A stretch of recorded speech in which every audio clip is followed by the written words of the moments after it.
ॐ अज्ञानतिमिरान्धस्य ज्ञानाञ्जनशलाकया चक्षुरुन्मिलितं येन तस्मै श्रीगुरवे नमः। वाञ्छाकल्पतरुभ्यश्च कृपासिन्धुभ्यैव च पतितानां पावनेभ्यो वैष्णवेभ्यो नमो नमः। नमो महावदन्याय कृष्णप्रेमप्रदायते कृष्णाय कृष्णचैतन्य नाम्ने गौरत्विषे नमः।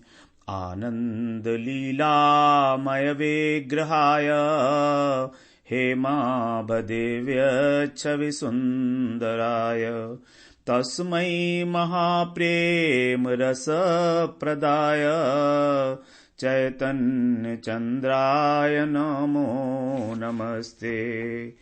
ध्येयं सदा परिभवग्नमभीष्टदोहम् तीर्थास्पदं शिवविरञ्चिनुतं शरण्यं भृत्यार्तिहं प्रणतपालभवाब्धिपोतम् वन्दे महापुरुषते चरणारविन्दम्। आजानुलम्बितभुजौ कनकावदातौ सङ्कीर्तनैकपितरौ कमलायताक्षौ विश्वम्भरौ द्विजवरौ युगधर्मपालौ वन्दे जगत्प्रियकरौ करुणावतारौ। श्रीकृष्ण चैतन्य प्रभो नित्यानन्द श्री अद्वैत गदाधर शिवसदि गौरभक्तवृन्द। हरे कृष्ण कृष्ण कृष्ण हरे हरे, हरे राम राम राम हरे हरे। हरे कृष्णा। आज परम पावन दिवस है गौर पूर्णिमा। आज ही महाप्रभु का आविर्भाव हुआ था। तो महाप्रभु जो चैतन्य महाप्रभु, जिनको गौरांग महाप्रभु भी कहा जाता है, तो हम लोग आज महाप्रभु के बारे में कुछ जानने के लिए प्रयास करते हैं। जो गौर तत्व है, इसको समझने के लिए पहले हमें यह जानना होगा कि महाप्रभु का स्वरूप क्या है, महाप्रभु कौन है। तो इसके लिए बताया गया है, राधा कृष्ण प्रणय विकृति आह्लादिनी शक्तिरस्माद् एकात्मानावपि भुवि पुरा देह भेदम गतौ तौ चैतनाख्यम प्रकटम अधुना तद्वयं चैक्यमाप्तम् राधा भावद्युति सुवलितम् नौमि कृष्ण स्वरूपम्। महाप्रभु को जानने के लिए पहले बताया कि श्रीमती राधिका कौन है, राधा जी कौन है। राधा कृष्ण प्रणय विकृति, राधा कृष्ण के प्रणय की विकृति है, मतलब कृष्ण का जो प्रेम है उसकी विकार है, अर्थात जो कृष्ण के प्रेम की घनीभूत अवस्था है, महाभाव, उसकी साक्षात मूर्ति है। और कौन है?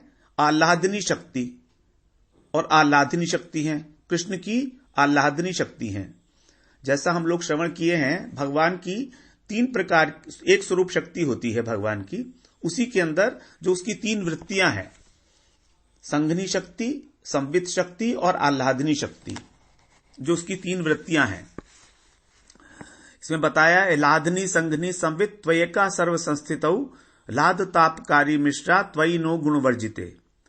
तो ये भगवान की तीन शक्ति हैं, संघनी, संवित और आह्लादनी। संघनी से भगवान की सत्ता प्रकाशित होती है, संवित से ज्ञान और आह्लादनी से आनंद। जो हमारा भगवान का स्वरूप है सत चित आनंद, तो उसके जो तीन अंश हैं, सत अंश संघनी वृत्ति से, चित अंश संवित वृत्ति से और आनंद अंश आह्लादनी वृत्ति से प्रकाशित होता है। अब राधा जी जो है वो कौन है? भगवान की आह्लादनी शक्ति। इन्हीं तीनों शक्तियों से मिलकर भगवान का स्वरूप बताया गया सच्चित आनंद घन है। तो इसमें जो आह्लादनी शक्ति है वो कैसी है? आनंद स्वरूपा है, वे ही हैं साक्षात राधा जी। और राधा जी भगवान की शक्ति हैं, और श्रुतियों के अनुसार शक्ति शक्तिर्मते अभेदा, शक्ति और शक्तिमान में कोई भी भेद नहीं होता, दोनों अभिन्न है। लेकिन फिर भी दो प्रतीत हो रहे हैं, राधा जी अलग हैं, कृष्ण अलग हैं। तो क्यों हो रहे हैं? लीला आस्वादन, लीला के आस्वादन के लिए ये दो प्रतीत हो रहे हैं। तो यहां पर बताया एकात्माना वपि भुवि पुरा देह भेदम गतौतौ, अर्थात ये अभिन्न होते हुए भी लीला विलास के लिए उन्होंने स्वयं को, कृष्ण ने स्वयं को अनादिकाल से पृथक रूप में धारण कर रखा है, पृथक देह धारण करके दोनों विराजमान है कलयुग नित्य गोलोक धाम के अंदर। नित्य गोलोक धाम में कृष्ण अनादिकाल से दो रूपों में विराजमान है, राधा और कृष्ण। एकात्माना व्यपि भुवि पुरा देह भेदम गतौतु, लेकिन यहां इस कलयुग में वो दोनों ही जो दिव्य स्वरूप हैं वो मिलकर एक स्वरूप में श्री चैतन्य, कृष्ण चैतन्य के नाम से प्रकट हुए। चैतन्याख्यम प्रकटम अधुना, अधुना माने इस कलयुग में, तद्वयम चैक्यम आप्तम, एक स्वरूप में प्रकट हुए। तो महाप्रभु क्या हुए फिर? राधा भाव द्युति सुवलितम, राधा जी की जो भाव लेकर, राधा जी का भाव लेकर और राधा जी की अंग कांति लेकर कृष्ण ही स्वरूप, कृष्ण ही साक्षात गौरांग सुंदर के रूप में आए हैं। नौमी कृष्ण स्वरूपम, तो जो कृष्ण है वो राधा जी के भाव और राधा जी की द्युति से संपन्न होकर इस कलयुग में एक बनकर आए हैं। तो यह है कृष्ण, यह है महाप्रभु का स्वरूप।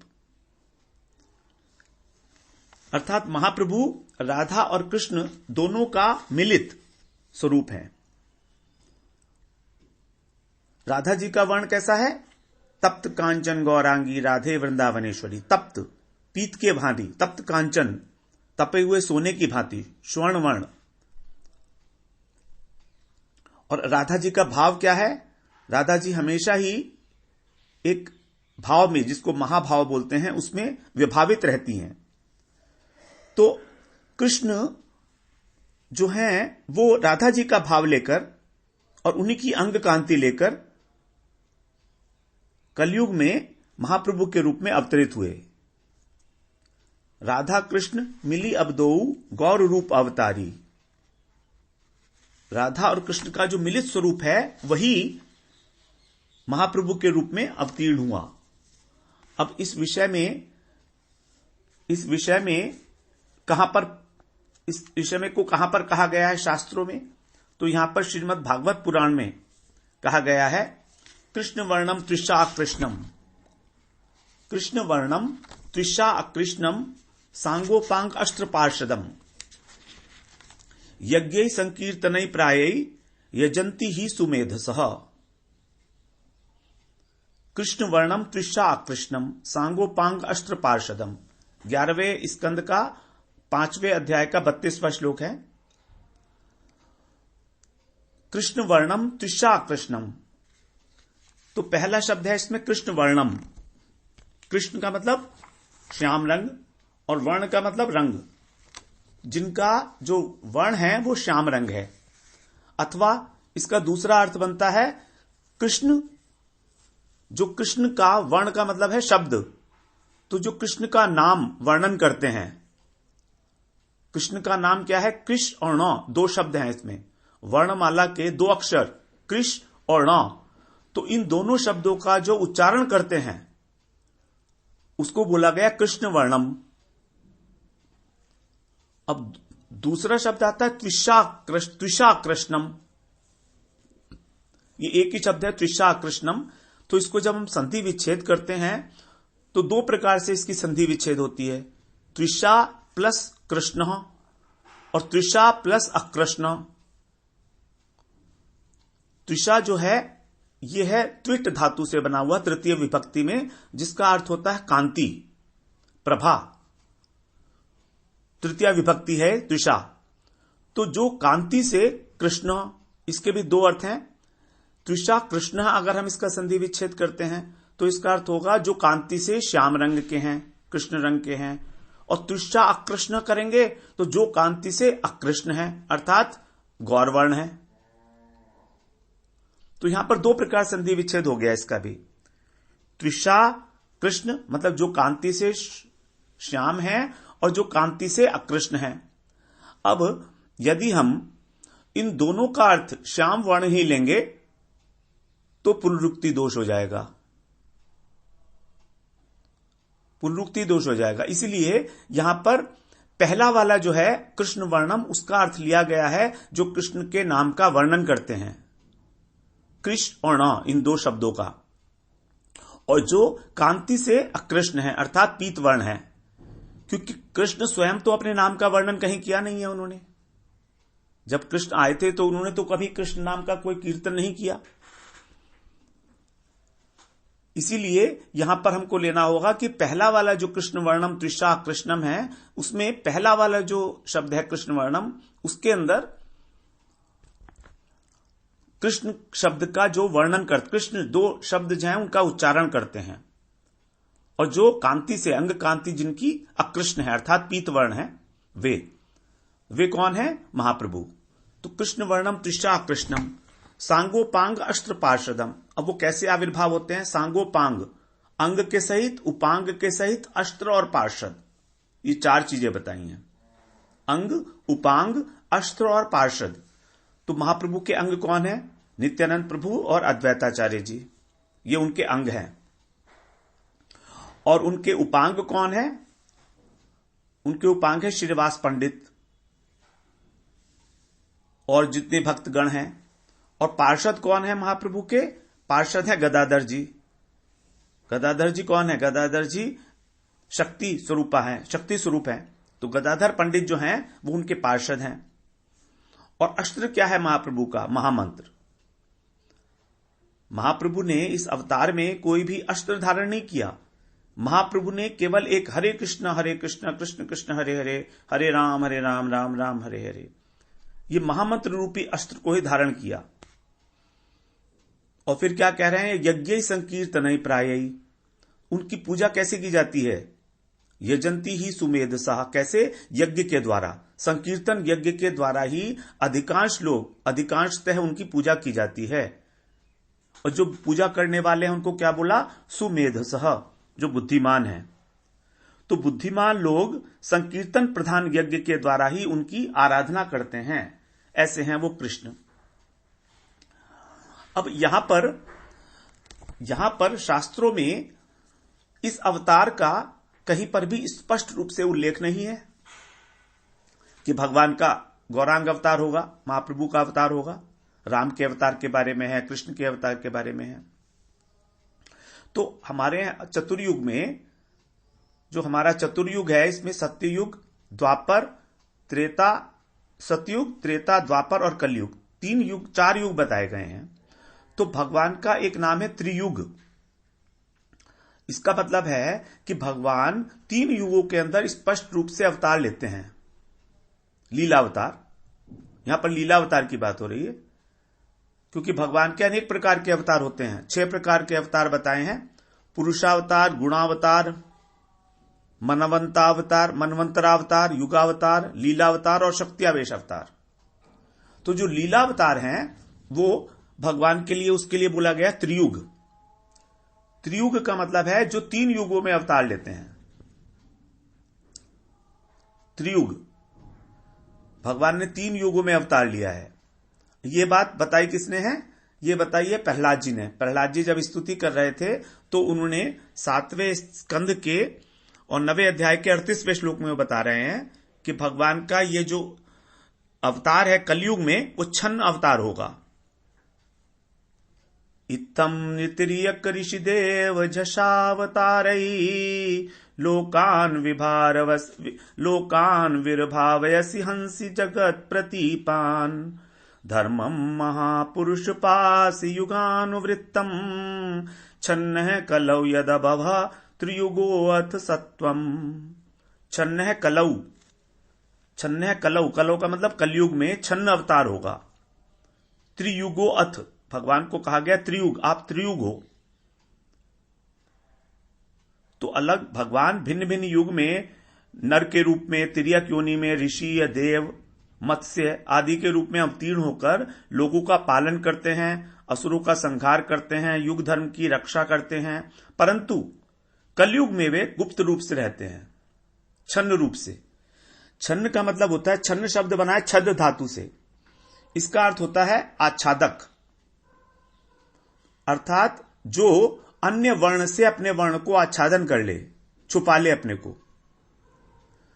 तो जो कलयुग के अवतार का निज स्वाभाविक वर्ण है वो अन्य वर्ण से आच्छादित है, यही है उनका विशेषता। तो कौन है वो? कृष्ण ही है, जो उन्होंने द्युति ले रखी है राधा जी की। राधा जी की द्युति से वो आच्छादित है, इसलिए उसको बोले गया छन्न अवतार, जो छिपे हुए हैं। इसीलिए महाप्रभु के लिए कहा गया है,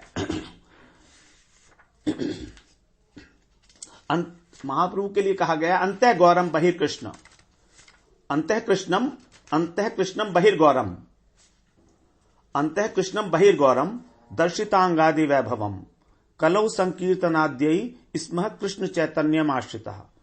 कि जो अंतः कृष्णम, अंदर से कृष्ण है, और बहिर्गौरम, बाहर से गौरवर्ण है, दर्शितांगादि वैभवम, और अपने अंग उपांग आदि वैभवों के साथ प्रकट हुए हैं, वही कलौ संकीर्तनाद्यई, कलयुग के अंदर संकीर्तन धर्म को लेकर जो आए हैं, मैं उन्हीं का आश्रय ग्रहण करता हूं। कृष्ण चैतन्यम आश्रितः, कृष्ण चैतन्यम आश्रितः, मैं उनका आश्रय ग्रहण करता हूं।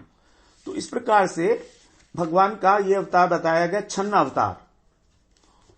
और कृष्ण ने, और गरुड़ पुराण में एक आया है भगवान के बारे में, महाप्रभु के बारे में, यो रे में सहवल्लवी रमयते वृंदावने अहर्निशम, यह कंसम निज धान कौरवरणे, यह पांडवानाम सखा, सुवयम वैष्णव दंड मंडित भुज, संन्यास वेशः स्वयं, निस्संदेहम उपागत है क्षिति तले, चैतन्य रूप है प्रभु।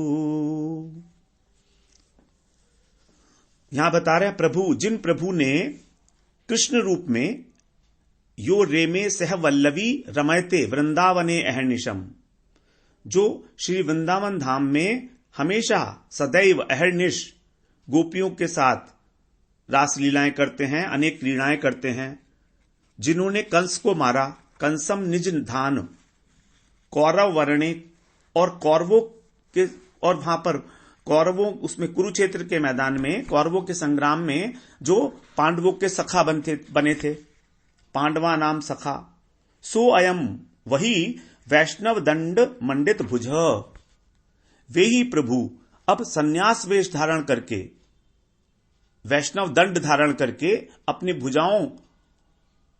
भुजाओं को वैष्णव दंड से सुशोभित करके पृथ्वी तल पर क्षिति तले चैतन्य रूप से पधारेंगे, कृष्ण चैतन्य रूप से पधारेंगे। ये गरुड़ पुराण में आया है भगवान के लिए। उसी प्रकार से श्रीमद् भागवत में कहा गया है, जिस समय गर्गाचार्य नामकरण करने के लिए आए थे भगवान का नंद बाबा के घर पर, तब वहां पर गर्गाचार्य जी कह रहे हैं, आसन वर्णास्त्रयो यस्य ग्रहण तो अनुयुगम तनु, शुक्लो रक्तस्तथा पीत इदानीम कृष्णताम गतः। 10वें स्कंद का 8वें अध्याय का 13वां श्लोक है। यहां पर जो गर्गाचार्य जी हैं वो नंद बाबा से कह रहे हैं कि ये आपका पुत्र जो है ये प्रत्येक में अलग अलग वर्णों में अवतार लेता है। आसन वर्णास्त्रयो यस्य ग्रहण तो अनुयुगम, अनुयुगम माने अलग अलग युगों के अंदर अलग अलग रंग वाला होता है। ये भूतकाल में इसने क्या किया था, 3 विभिन्न रंगों में अवतार लिया था। सतयुग में श्वेत, शुक्ल, त्रेता युग में रक्त वर्ण और कलयुग में पीत वर्ण। शुक्लो रक्तस् तथा पीत इदानीम कृष्णताम गतः, और इस द्वापर में श्याम वर्ण के रूप में आया है ये। तो इसमें जो कलयुग के अंदर बताया है पीत वर्ण, वो पीत वर्ण जो है वो महाप्रभु के लिए ही कहा गया है, क्योंकि किसी पहले कल्प के अंदर जो बीत चुका है कलयुग, उसमें किसी पूर्व कलयुग में ऐसा हुआ था, तो उसी चीज को यहां पर बताया गया है। अब देखिए, वहां पर गर्गाचार्य ने नंद बाबा को डायरेक्ट ये नहीं कहा कि तुम्हारा पुत्र जो है स्वयं परब्रह्म है, कृष्ण है, और कृष्ण तो इसका नाम है अनादि सिद्ध नाम है, हमेशा से है। नंद बाबा से उन्होंने ये नहीं कहा डायरेक्ट कि ये परब्रह्म भगवान है साक्षात, क्योंकि नंद बाबा का जो शुद्ध वात्सल्य था कृष्ण के प्रति, उसमें हावनी हो जाती। नंद बाबा कभी भी कृष्ण को भगवान नहीं समझते थे, तो इसीलिए उन्होंने थोड़ा सा घुमाकर बोला गर्गाचार्य ने, कि उन्होंने सोचा कि ऐसे कहा जाए कि कृष्ण तत्व प्रकट भी हो जाए और इनका वात्सल्य भी नष्ट ना हो, और नंद बाबा जी अपने हिसाब से अपने भाव के अनुसार जो भी समझना चाहें समझ लें। इसीलिए उन्होंने इस प्रकार से कहा। अब हम लोग ये देखते हैं कि आदमी के ये इस तरह के रंग तो होते नहीं है, रक्त रंग तो होता नहीं है, किसी का लाल रंग तो ना होता है, ठीक है, गोरा होता है, शुक्लो रक्तस तथा पीत है, तो रक्त तो होता नहीं है किसी का लाल रंग। लेकिन शास्त्रों में बताया गया है कि जो उपासना होती है उसका फल, उसके फल के स्वरूप जो उपासक है वो भी उपास्य के वर्ण के उपास्य के समान ही वर्ण और गुण पा जाता है। तो अगर उपास्य रक्त वर्ण के हैं तो उपासक भी रक्त वर्ण का ही माना जाता है। तो हो सकता है इसने किसी जन्म के अंदर जो है ऐसे उपास्य की उपासना की हो जिनका रक्त वर्ण था, तो इसलिए इसका वैसा वर्ण हुआ होगा। उन्होंने इसमें कोई संदेह नहीं किया। इदानीम कृष्णताम, इदानीम का मतलब है इस कलयुग में, इस कलयुग नहीं, इस द्वापर युग में कृष्णता को प्राप्त हुए हैं ये, आप तुम्हारा जो पुत्र है। कृष्ण का अर्थ है आकर्षण, और न का अर्थ है आनंद, अर्थात जो आकर्षित करके आनंद प्रदान करते हैं, ऐसा है कृष्ण का स्वरूप। तो इस प्रकार से ये महाप्रभु के विषय में देखा जाता है गरुड़ पुराण के अंदर और भागवत के अंदर।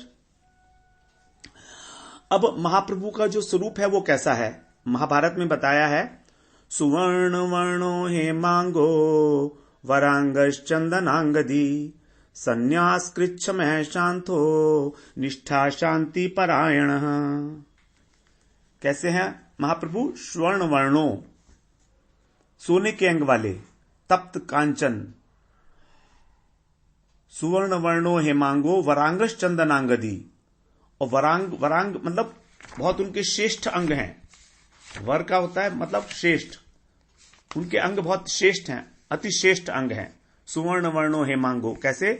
जैसे सिंह जैसी उनकी बलिष्ठ ग्रीवा है ना, और उनका बल प्रभाव भी सिंह की भांति है।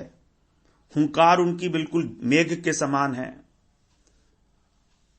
जो महापुरुष होते हैं उनकी लंबाई 4 हाथ की होती है, और उनके जो नेत्र हैं वो कमल के समान, मुख चंद्रमा के समान है, भुजाएं घुटने तक लंबी हैं। चंदनांगदी अर्थात अपने जो बाजूबंद हैं वो अंगद के रूप में चंदन से अंकित किए हुए हैं, चंदनांगदी। सुवर्ण वर्णो हेमांगो वरांगश चंदनांगदी संन्यास कृच्छमः शांतो निष्ठा शांति परायण है। तो महाप्रभु के 2 स्वरूप बताए यहां पर, गृहस्थ लीला में और संन्यास लीला में। तो पहला वाला जो बताया गृहस्थ लीला में, सुवर्ण वर्णो हेमांगो वरांगश चंदनांगदी। अब यहां पर आगे बता रहे हैं संन्यास कृच्छमः शांतो निष्ठा शांति परायण है। जो शेष लीला थी उनकी, जो संन्यास उन्होंने ग्रहण किया था, तो बता रहे हैं सन्यासी का जीवन जीते हुए वो कैसे है। संन्यास कृच्छम है, शम का मतलब होता है समभाव वाले, मन का संयम, संन्यास लेने के बाद वो अब शांत है, और हरि संकीर्तन जो यज्ञ है इसमें उनकी निष्ठा है, निष्ठा सुदृढ़ निष्ठा है उनकी, और अब वो शांत परायण है, निष्ठा शांति परायण है। तो इस प्रकार से महाप्रभु का ये स्वरूप बताया। और फिर महाप्रभु का दूसरा बताया कि कैसा है। आजानुलंबित भुजौ कनकावदातौ संकीर्तनैक पितरौ कमलायताक्षौ विश्वम्भरौ द्विजवरौ युगधर्म पालौ वंदे जगत प्रियकरौ करुणावतारौ। यहां क्या बता रहे हैं कि मैं उनकी वंदना करता हूं, महाप्रभु की और श्री नित्यानंद प्रभु की वंदना करता हूं, क्योंकि महाप्रभु गौर लीला में महाप्रभु तो स्वयं कृष्ण हैं और नित्यानंद प्रभु स्वयं बलदेव है, स्वयं बलदेव नित्यानंद प्रभु हैं। तो इन दोनों की वंदना करता हूं मैं, क्योंकि इनके कैसे हैं, आजानुलंबित भुजौ, इनकी जो भुजाएं हैं वो घुटनों तक लंबी हैं। कनकावदातौ, जिनके शरीर का जो वर्ण है वो कैसा है, स्वर्ण की तरह से, कनक, मनमोहक है शरीर की कांति। संकीर्तनैक पितरौ, संकीर्तन के पिता हैं। संकीर्तन यज्ञ का आरंभ करने के कारण महाप्रभु को इसका पिता बताया गया है। और कमलायताक्षौ, और उनके जो नेत्र हैं वो कमल की पंखुड़ी के समान हैं। विश्वम्भरौ, जो विश्व के पोषण करने वाले हैं। द्विजवरौ, ब्राह्मणों में अति श्रेष्ठ हैं, श्रेष्ठ ब्राह्मण कुल में आविर्भाव हुआ है। युग धर्म पालौ, और युग धर्म का पालन करते हैं। कलयुग का जो युग धर्म है वो है यही महामंत्र, हरिर्नाम हरिर्नाम हरिर्नामैव केवलम कलौ नास्त्येव नास्त्येव नास्त्येव गतिरन्यथा। हरि का नाम, हरि का नाम और हरि का नाम ही यही एकमात्र साधन है, युग धर्म है ये कलयुग का। जैसे प्रत्येक युग का एक धर्म होता है। प्रत्येक युग में सतयुग का धर्म था ध्यान, उसके बाद आया हमारा त्रेता युग, उसमें युग धर्म था यज्ञ, उसके बाद द्वापर में अर्चा करनी, अर्चना भगवान की। लेकिन कलयुग के अंदर जो युग धर्म है वो है संकीर्तन। तो ये युग धर्म के प्रवर्तक हैं भगवान महाप्रभु ने युग धर्म का प्रवर्तन किया। युग धर्म पालौ, वंदे जगत प्रिय करो करुणावतारो। तो जगत का परम कल्याण करने वाले जो करुणा के अवतार हैं साक्षात, मैं उन महाप्रभु और गौरांग महाप्रभु और नित्यानंद प्रभु की वंदना करता हूं। तो हम लोगों ने इसमें आज श्रवण किया कि महाप्रभु का स्वरूप कैसा है।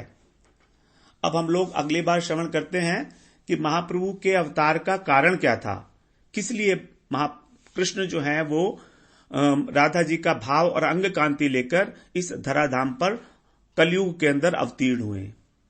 वांछा कल्पतरुभ्यश्च कृपा सिंधुभ्यैव च पतितानां पावनेभ्यो वैष्णवेभ्यो नमो नमः।